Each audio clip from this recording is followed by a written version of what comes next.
PHE daily Vaser की काम छोड़ो की हड़ताल का आज 25वां दिन है और यहाँ पे धरने पर जो सैकड़ों जो पीएचई कर्मी बैठे हुए हैं और वो उनका यही डिमांड है कि उनकी मांगों को पूरा किया जाए। आप देख सकते हैं पहले फ्रेम में किस तरह से धरना देकर ये पीएचई कर्मी वो लगातार धरने पर बैठे हुए हैं, ये काम छोड़ो हड़ताल पर बैठे हुए हैं। इनकी जो मुख्य मांग है वो ये है कि इन्हें पक्का किया जाए और आज 25 दिन से ये काम छोड़ो धरने पर बैठे हुए हैं। इस तरह से आप देख रहे हैं कि किस तरह से जम्मू कश्मीर प्रशासन के खिलाफ ये नारे लगा रहे हैं, क्योंकि जो चुनाव से पहले वायदे किए गए थे केंद्र सरकार द्वारा कि इन्हें पक्का किया जाएगा, लेकिन जो वायदे थे वो पूरी तरह से खोखले रह गए हैं। आज ये सारे इस कदर मजबूर हो गए, इनके घर का गुजारा नहीं चल पा रहा है कि ये आज धरने पे मजबूर होकर बैठ गए और 25 दिन है और इनकी एक ही मांग है कि अब काम छोड़ो हड़ताल तब तक चलती रहेगी जब तक इनकी मांगों को पूरा नहीं किया जाएगा। हमारे साथ कुछ पीएचई के जो कर्मी हैं हम उनसे बात करने का प्रयास करेंगे और क्या क्या मुख्य मांग है। सर क्या नाम है आपका और कौन सा दिन है आज? और मेरा नाम राकेश कुमार है सर, मैं पीएचई यूनाइटेड फ्रंट का मेंबर हूं और हमारा आज 25वां दिन हो गया हड़ताल को चलते हुए और सरकार के सर पर कोई जून नहीं रेंग रही है। 25 दिन हुए हमने यहाँ पर बैठे हुए धरना प्रदर्शन बहुत किए, पुल भी हमने जम्मू में पुल भी हमने रोका बांधा हुआ था, तो 3.5 घंटे जो हमने ट्रैफिक जाम की थी तभी भी इनके सर पर कोई जून नहीं रेंग रही है। और सरकार को हम चेतावनी देना चाहते हैं कि जल्दी से जल्दी हमारी रेगुलेशन पॉलिसी लागू की जाए। अगर हमारी रेगुलेशन पॉलिसी नहीं की और 4-5 दिन के अंदर अंदर एक बहुत बड़ा जन सैलाब सांबा उधर जम्मू में आ रहा है। चुनाव से पहले भाजपा बड़े बड़े वायदे करते थे कि हम हर वर्ग की मांगों को सुनेंगे। पीएचई का यही वो तबका है जो सारे काम काज करता है, लोगों को रोज़मर्रा की ज़रूरतें पूरी करके उनको पानी सप्लाई कराता। आज त्राहिमाम मचा हुआ शहर में, अब आपकी क्या रणनीति है? ये काम छोड़ो हड़ताल कब तक है? जब तक मांगे पूरी नहीं होंगी या बीच में कोई इसे रोका जाएगा? सरकार सब प्रधानमंत्री मोदी जी ने ललकार रैली में 2014 में ललकार रैली में ये बोला था कि पीएचई और डेली वेजर को जितने भी हमारे कर्मी हैं वो 1000 रुपया 500 रुपया मिलता है इनको, और हमारी जब सरकार आएगी सबसे पहले हम इनको पक्का करेंगे, इनको रेगुलराइज करेंगे।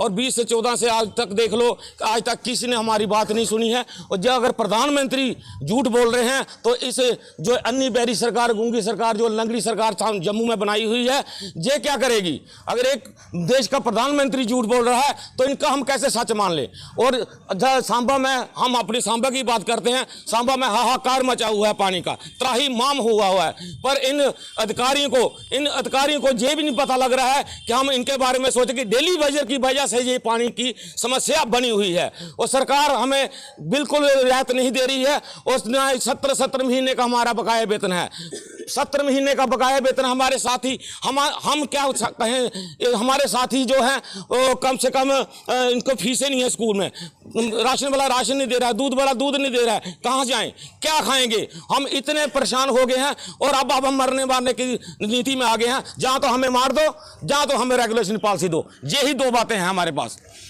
200 रुपये लीटर तेल और 100 रुपये लीटर पेट्रोल की अगर दौर चल रहा हो तो उस दौर में डेली वेजर का क्या जो आपको वेतन मिलता, क्या उससे गुजारा हो पाता है? सर बात ऐसे है, हमें तो कहते हुए भी दुख आता है। मैं एक दिन भी कह रहा था कि प्रधानमंत्री नरेंद्र भाई मोदी जी कहते हैं कि बेटी बचाओ बेटी पढ़ाओ। मैं आपको क्या घर की तकलीफ़ें बताऊं, इतना बुरा हाल है हमारा कि जब मैं यहाँ स्ट्राइक पे आते हैं हम इतने मजबूर हैं कि घर हमारा खाना अच्छी तरह से बसर नहीं हो पा रहा है। बड़ी मुश्किल है, हमें 20-20, 25-25 साल हो गए लगे हुए। मेरी 3 बेटी हैं, बड़ी बेटी मेरी 8वीं कक्षा में पढ़ती है और हम उनको जब मैं बात बोलता हूँ मुझे रोना आ जाता है। हमारी इतनी बुरी दशा हुई है कि हम किसी को बता नहीं सकते हैं। तो इस बार मैं अपनी सरकार से विनती करता हूँ कि हमें मजबूर मत कीजिए कि हम सड़कों पे दोबारा आएँ। अगर दोबारा हम आएंगे तो हम मर के ही आएंगे, घर जिंदे नहीं आएंगे, क्योंकि हमारे बच्चे परेशान हैं, रोते हैं। वो मेरी बीवी कल बोल रही थी कि मेरी बड़ी बेटी 8वीं कक्षा में पढ़ती है, तो यूनिफॉर्म भी हमें बच्चों के नहीं दे सकते हैं। तो हमारी दिक्कत इतनी है कि अगर हम झूठ बोल रहे हैं, आप मीडिया है, मीडिया भगवान का रूप होता है, आप हमारे घर जाइए, हमारे घर की हालत देखिए कि आज एक गरीब है, जब मजबूर है, जब ड्रामा कर रहे हैं। बाकी जो इनके शब्द है वो बाबू करने वाले हैं कि 3 बेटियां हैं और उससे घर का गुजारा करना बहुत ही मुश्किल है आज के इस महंगाई भरे दौर में। और कहीं ना कहीं सरकार को इस तरफ ध्यान देना चाहिए कि डेली वेजर की मांगे, इनमें से कुछ कर्मी ऐसे भी हैं जो उनकी जो रिटायरमेंट भी हो गई है और डेली वेजर के तौर पर रिटायरमेंट हुई है। और घर में अगर बंदा एक रिटायरमेंट होकर जाता है, कहता है मैं नौकरी करके आया हूँ, मैं रिटायर हो गया हूँ, तो घर वाले जब पूछेंगे कि लाए क्या हो, तो वो सबको पता है कि डेली वेजर अपने घर में क्या लाएगा। मैं रंजीत सिंह से बात करने की कोशिश करूंगा कि 25 दिन से धरना चल रहा है और कहां तक अभी तक सुनवाई हुई है, कोई सुनने आया है जहां आज जैसे कि तैसी ही स्थिति। शुक्रिया अजय जी, पंजाब केसरी का हम तहे दिल से शुक्रिया अदा करते हैं। आज 25 दिन हो गए, मेरा गला थोड़ा बैठ गया है। हम गए थे सेंटर पार्टी के साथ टूर पे गए थे, डोडा गए थे, रामबन गए थे, उधमपुर गए थे। वहाँ हमने प्रोग्राम किया। सभी लोगों की बड़ा बुरा हाल है। किसी की साल, किसी की 2 साल 6 महीने नौकरी बची हुई है।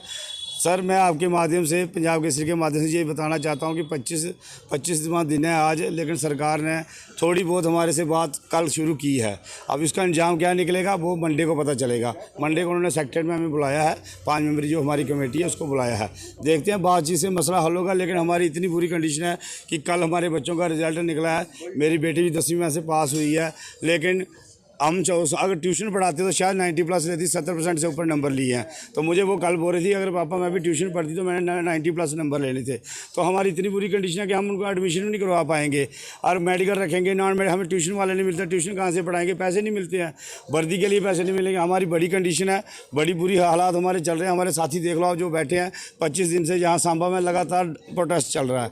बाकी हमारे जो सांबा के एक्शन साहब हैं, उन्हें हमें सुना कि उनको कोविड पॉजिटिव हो चुके हैं वो, और हमारे साथी दिन रात मेहनत करके जहाँ पहुँचने का किराया भी नहीं आने के लिए, लेकिन हमें पे नहीं दी जा रही है। पे की तो हम बात नहीं करें, 70 महीने की हमारी पहली पेंटिंग बेसिस चल रही है, लेकिन 6 डिस्ट्रिक्टों में पे दे दी चुकी है 30 दिन की। और सुना है कि सांबा वालों को 20 दिन की और 21 दिन की दे रहे हैं। रूरल डिवीज़न जम्मू में पे पड़ गई है, डोडा में पड़ गई है, रजौरी में पड़ गई है, कठुआ में पड़ने जा रही है, लेकिन सांबा वाले बोल रहे हैं आनाकानी कर रहे हैं। हम सांबा वाले एक्शन को AA को ये बताना चाहते हैं कि पे लेना हमें आता है, लेकिन पे का हमारा कोई मुद्दा नहीं है। हमारी 3 डिमांडें हैं, एक रेगुलर पॉलिसी, पेंडिंग वेजेस, और जो हमारी पुरानी तनख्वाह है उसको हम बहाल किया जाए। धरना कब तक चलेगा ये धरना जब तक हमारा कोई मसला हल नहीं हुआ। अब आर पार की लड़ाई है, लास्ट स्टेज। हम अपने खर्चे पर इतनी दूर टूर लगाने गए थे, सारे लोगों को इकट्ठे करने, इकट्ठे हो जाओ, प्लेटफार्म एक बनेगा। जम्मू में बहुत बड़ा प्रोग्राम होने जा रहा है। एक प्लेटफार्म इकट्ठा कर, चाहे 2 दिन 4 दिन लगेंगे, 5 दिन लगेंगे, हम इकट्ठा होकर एक प्रोग्राम करेंगे। और आज पहले हमने पुल बंद किया था, अब पता नहीं क्या बंद होगा, ये उसी वक्त पता चलेगा। और ये धरना कंटिन्यू रहेगा जब हमारा मसले हल नहीं हुए।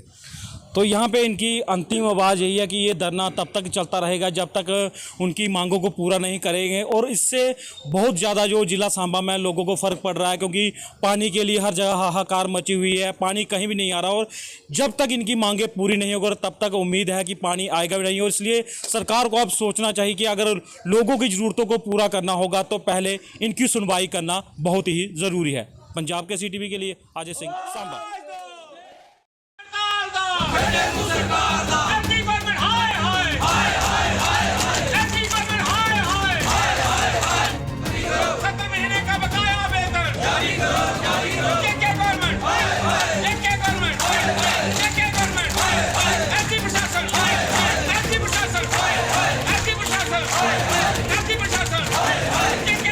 हमसे जुड़े रहने के लिए हमारे YouTube चैनल को सब्सक्राइब करें और नई वीडियो की नोटिफिकेशन के लिए बेल आइकॉन को दबाएं।